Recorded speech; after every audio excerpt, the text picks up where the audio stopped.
जनता के बीच जब जब वो गई हैं तो उन्होंने हर बार इसी आधार पर राहुल गांधी पर तंज कसा और हमला बोला। जी हाँ, बिल्कुल। स्मृति ईरानी अमेठी को लेकर इस संदर्भ में बार बार चुनौती दे रही हैं राहुल गांधी को, और वो इसीलिए कह रही थी, वो दिखा रही थी कि उन्होंने घर बना लिया अमेठी में। राहुल गांधी का अपना कोई घर नहीं रहा, इतने सालों तक वो सांसद रहे, उनका आना जाना लगा रहा, और इस लिहाज से वो उन पर हमले करती रही हैं। लेकिन अगर देखें तो रायबरेली भी तो गांधी नेहरू परिवार का ही एक गढ़ रहा है। वहाँ पर भले ही चेहरे बदलते रहे, इंदिरा गांधी से लेकर सोनिया गांधी, अब राहुल गांधी हो गई, लेकिन ये बात ज़रूर है कि इस बात की चर्चा आने वाले दिनों में होगी कि अमेठी से राहुल गांधी क्यों नहीं, कोई गांधी नेहरू परिवार क्यों नहीं। और स्मृति ईरानी ही नहीं, बीजेपी के बड़े बड़े नेता इस मामले को चुनावी मुद्दा बनाने की कोशिश तो करेंगे ही।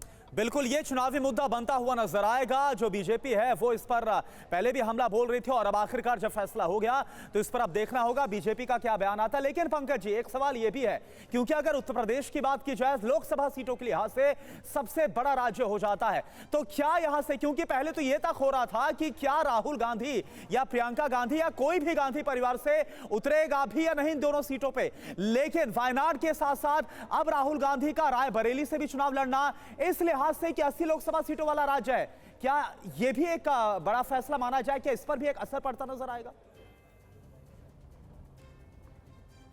देखिए, कांग्रेस के हर छोटा बड़ा नेता जो है वो इस बात की बार बार अपील कर रहा था। यूपी कांग्रेस से लेकर के कांग्रेस के राष्ट्रीय स्तर के नेता, खुद कांग्रेस के जो अध्यक्ष हैं मल्लिकार्जुन खड़गे, सब कह रहे थे कि परिवार के सदस्य को यहाँ से लड़ना चाहिए था। बात तो ये हो रही थी कि दोनों भाई बहन यानी राहुल और प्रियंका दोनों लड़े, लेकिन चूंकि अब राहुल गांधी लड़े, प्रियंका गांधी नहीं लड़ रही, उसके पीछे राहुल गांधी के अपने तर्क थे कि वायनाड ने उनका बुरे वक्त में साथ दिया। 2019 में जब अमेठी से चुनाव हार गए थे और वायनाड के लोगों ने साथ दिया, तो अब कैसे छोड़ सकते हैं। और इसीलिए शायद ये मन में रहा होगा कि वो रायबरेली जब शिफ्ट कर जाते हैं, चुनाव जीत जाते हैं और दोनों जगह से चुनाव जीतेंगे, तो शायद उस स्थिति में अगर सीट छोड़ने की नौबत आई और रायबरेली वो सीट हुई, तो हो सकता है उसके बाद प्रियंका गांधी उस जगह से चुनावी राजनीति में एंट्री ले सकती हैं। हो सकता है कोई दूसरा नाम भी हो, लेकिन इस वजह से देरी हुई। और दूसरी एक और बात कहना चाहता हूं, अखिलेश यादव जब राहुल गांधी से मिले थे और उसके बाद भी उन्होंने 2-3 बार जब बातचीत हुई थी, खड़गे जी से भी उन्होंने ये बात कही थी कि चुनाव में नेताओं को चुनाव जरूर लड़ना चाहिए। वो खुद भी कन्नौज से लड़ रहे हैं और चाहेंगे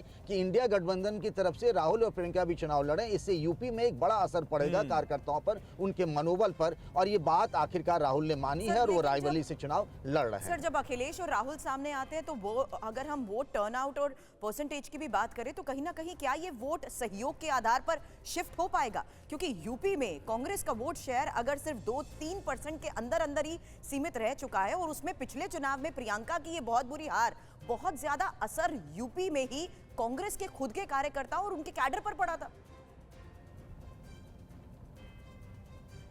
देखिए, ये बात सही है और अखिलेश यादव लगातार प्रयोग करते रहे। और पिछली बार भी अगर देखिए 2019 में जब बीएसपी के साथ गठबंधन किया था, तो बीएसपी को तो 2014 में खाता भी नहीं खुला था, लेकिन बीएसपी की सीटें बढ़कर 10 हो गई थी, तो वोट तो ट्रांसफर हो जाता है समाजवादी पार्टी का। और ये कहा जा रहा है कि इन दोनों पार्टियों के मिल जाने से जो कुछ वोटों में डिवीजन की गुंजाइश थी वो नहीं हो पा रही है। और अगर आप देखें तो जिस तरीके से दोनों ही पार्टियों ने दिल खोल कर गठबंधन किया, एक साथ चुनाव मिलकर लड़ रहे हैं, और आपने होर्डिंग बैनर पर भी देखा होगा राहुल गांधी एक तरफ है तो दूसरी तरफ अखिलेश यादव की फोटो भी लगी हुई प्रचार में।